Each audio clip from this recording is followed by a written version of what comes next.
Assalamualaikum warahmatullahi wabarakatuh. Waalaikumsalam warahmatullahi wabarakatuh. Selamat pagi anak-anak. Pagi, Bu. Ya, sebelum kita masuk ke pelajaran kita hari ini, ada baiknya Ibu absen dulu ya, siapa-siapa yang hadir. Iya, Bu. Ummul Husna. Hadir, Bu. Nur Aisyah Mahmud. Hadir, Bu. Fauzi. Hadir, Bu. Nur Ainunisa. Waode. Hadir, Bu. Muhammad Aksa Hadir, Jamal. Bu. Wardani. Apa, Bu? Tanpa keterangan, Bu. Oh, jadi satu orang yang tidak hadir Iya, Bu. ya. Baiklah, sebelum kita belajar hari ini, ada baiknya kita baca doa dulu supaya proses pembelajaran kita hari ini berjalan lancar, yang akan dipimpin oleh Muhammad Aksa. Silahkan, Nak.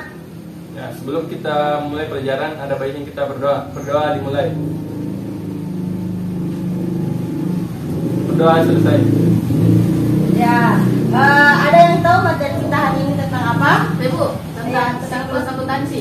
Ya, siklus akuntansi. Nah, ada yang bisa berikan Ibu pengertian siklus akuntansi? Silahkan, Nak Nunu. Siklus akuntansi adalah pencatatan transaksi dan analisis hingga membuat jurnal penutup untuk proses akuntansi berikutnya. Wah, bagus sekali. Ada yang bisa tambahkan? Saya, Bu, merupakan seni pencatatan. Nawalde? Menganalisis, Bu. Oh iya. Jadi semua jawaban teman-teman anak-anak sekalian tadi itu sudah mewakili jawaban-jawaban yang benar. Jadi siklus akuntansi itu adalah seni pencatatan, mengidentifikasi, dan memposting. Nah, di siklus akuntansi ada yang tahu apa sih tahapan yang paling pertama? Pertama, Bu, analisis transaksi. Ya, analisis transaksi. Ada yang tahu bukti-bukti transaksi itu apa saja? Faktur, nota, memo, struk. Ya, bagus sekali. Nah, lalu apabila sudah menganalisis transaksi, kemudian tahapannya adalah Membuat jurnal, Bu, paling pertama. jurnal. Ada yang tahu jenis-jenis jurnal ada berapa? Iya, Bu. Jadi jurnal itu ada dua. Yang pertama ada jurnal umum dan jurnal khusus. Khusus perusahaan jasa hanya mempunyai jurnal umum, sedangkan di perusahaan dagang ada namanya jurnal khusus. Nah, di mana jurnal khusus sendiri itu ada beberapa. Yang pertama itu jurnal penjualan, jurnal pembelian, pengeluaran kas, pemasukan kas, dan jurnal umum atau jurnal memorial. Nah, adapun tahapan-tahapan membuat jurnal, yang pertama itu adalah pahami persamaan akuntansi. Yang kedua itu kumpulkan bukti transaksi, lalu diidentifikasi, lalu dimasukkan ke jurnal. Anak-anak sekalian sudah pernah lihat bentuk jurnal? Belum. Jadi jurnal itu ada beberapa kolom. Di kolom pertama yaitu adalah nomor, di kolom kedua tanggal, di kolom ketiga itu biasanya bukti transaksi, dan di kolom keempat ada keterangan, lalu referensi, lalu debit dan kredit.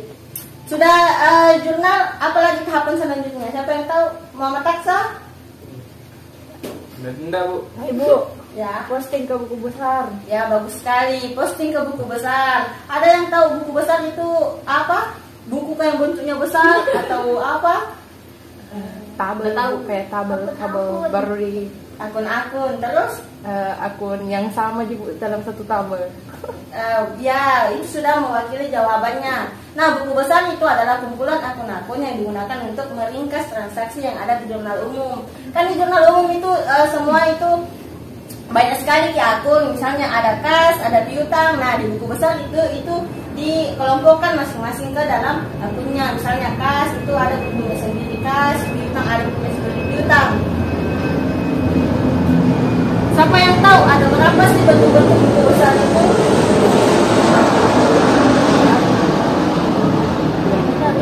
Akun T, Bu. Ya, bentuk T. Terus Buku besar 4 kolom.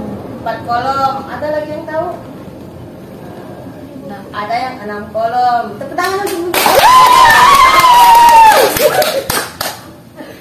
Nah, lalu setelah diposting ke buku besar, lalu dipindahkan ke Neraca. neraca saldo. Nah, neraca saldo atau yang dalam bahasa Inggris dengan nama trial balance memiliki pengertian suatu daftar yang berisi saldo jenis, nama akun beserta saldo yang disusun secara sistematis sesuai dengan kode akun bersumber dari buku besar perusahaan.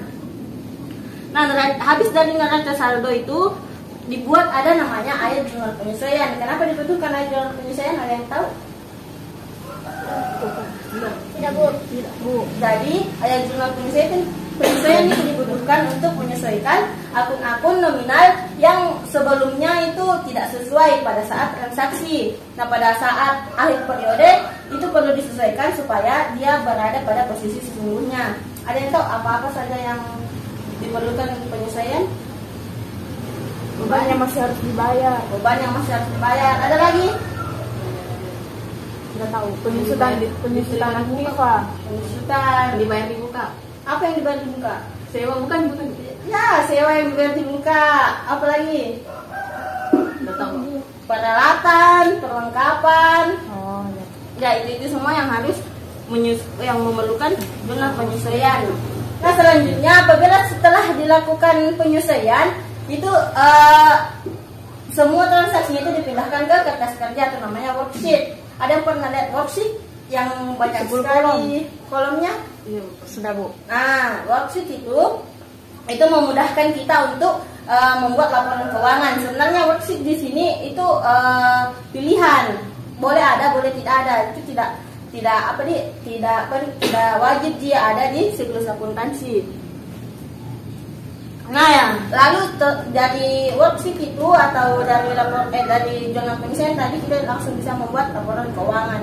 Ada untuk berapa laporan keuangan? 5 Bu. Bisa disebutkan? Laporan laba rugi, laporan perubahan ekuitas, neraca, laporan arus kas dengan catatan atas laporan keuangan. Ya, bagus sekali Mbak Aisyah.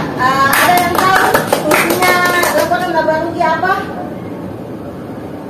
Tidak tahu.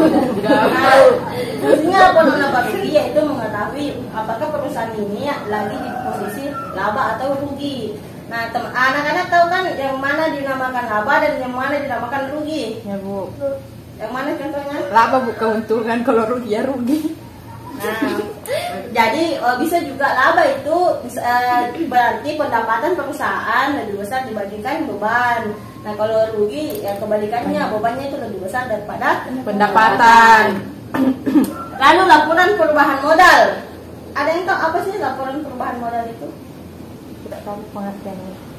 Tapi tahu kan apa itu laporan perubahan modal? Nah, laporan perubahan modal itu sendiri di mana laporan yang dibentuk apabila ada penambahan atau pengurangan modal pada saat di tengah-tengah periode transaksi atau periode akuntansi suatu perusahaan. Nah, ada yang tahu laporan arus kas? Jadi laporan arus kas itu adalah laporan yang menggambarkan arus kas atau perputaran kas kita selama satu periode akuntansi, di mana arus kas itu terdiri atas 3 kegiatan. Yang pertama kegiatan operasi, di mana kegiatan operasi itu yang berhubungan dengan kegiatan perusahaan, misalnya beban penjualan, beban pembelian atau bayar sewa gedung, bayar lampu, itu masuk ke beban aktivitas operasi.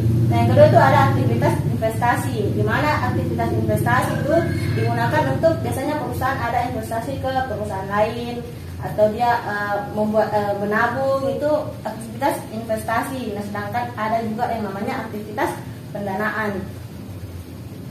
Nah, sampai di sini ada yang perlu dipertanyakan dari jurnal siklus akuntansi?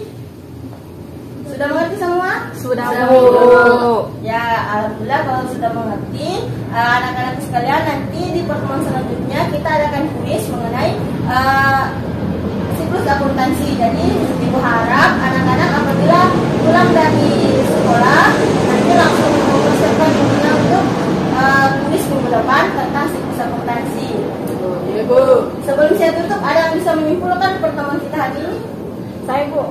Ya, silahkan. Siklus akuntansi yaitu terdiri dari jurnal,